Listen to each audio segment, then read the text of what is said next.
Hey, I'm Kylie, and I'm 25 years old. I don't want to show you my face, or rather, what has grown on it. I'm sick of everyone staring at me. It's like I'm some kind of damn monster. You probably want to see what I'm hiding under this mask, right? I've always been beautiful, from when I was little up to the appearance of this thing on my face. Before this, all the girls were jealous of my looks and didn't want to go to parties with me. I understood why. Guys' jaws would drop when I entered a room and they'd break their necks to watch me leave. But my beauty is ruined. My colleague Jenny's boyfriend fell in love with me. She was very plain, but a nice girl at heart. One day, she stupidly invited her boyfriend, Ram, to our workplace, and he fell head over heels for me at first sight. I can't undo what happened, but I completely forgot about Jenny, the poor thing, but how I regret now that I didn't take a step back and stop anything from happening. I liked Ram as well. He was an incredible boy, and we began to meet in secret.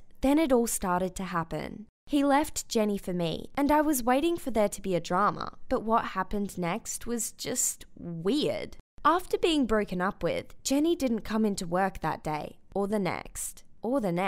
By the second week, we sounded the alarm, and it turned out that her family hadn't seen her either. Jenny had just disappeared. She was declared missing, but even the police couldn't find her. It's scary to imagine what could have happened to her. Why get so worked up over a guy? There are so many of them. But soon I understood better and realized it would have been better if I had never met Ram. Ram and I continued to meet, but eventually problems occurred. One day I ran into work and slipped on the stairs, hitting my forehead. It hurt, but I was okay. It was no catastrophe, or so I thought. At first, a small mark appeared on my forehead, and I began to feel something. I thought perhaps it was a mole or an atherom. I went to the doctors to get everything checked out. What if it's a malignant tumor? When I went to the hospital, they assured me that it was benign and wasn't dangerous. But it would continue to grow.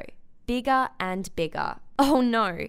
Over time, the bump began to resemble a horn. Can you imagine? A horn was growing out of my forehead. The doctors refused to operate on it and instead insisted on monitoring its progress. I hid my horn as well as I could, but soon at work and on the street, people began to notice. My own personal hell began. My colleagues whispered behind my back and nicknamed me Unicorn Girl. It was a disaster. I almost burst into tears when I found out. The nickname Unicorn Girl stuck, and before long, I was hearing it everywhere. I had always been beautiful, and now I was a laughingstock with a horn on my forehead. And it didn't stop growing. I decided that desperate measures needed to be taken. I couldn't hide my horn any longer. It was huge. At first, I quit my job so as to not endure the ridicule. Then I dumped Ram. No explanation or anything. I just blocked him. I closed myself off from the world and stayed at home, sobbing every day. It was then, at my lowest point, that I remembered something. I remembered that Jenny loved to talk about magic. I reasoned that she had probably decided to take revenge on me and had most likely performed some ritual to disfigure my beautiful face. She has done this to me and was now in hiding, watching me afar as I turn into a unicorn. That she-devil! I had to fix this, and soon I got the opportunity. After a couple of days, I found a peculiar advertisement brochure in my inbox, a witch offering her services. It was a sign. I immediately contacted her. But what was required to heal me? I couldn't have possibly imagined. The witch was very mysterious, and she only spoke a little, but promised to help. Her face was familiar to me from somewhere. Although she lived on the other side of the city, I couldn't understand where I had seen her before. But once in her office, I forgot all of my queries. The witch sat me down in a chair and began to move her hands around the horn. To my horror, she began to retell the events involving Jenny and Ram.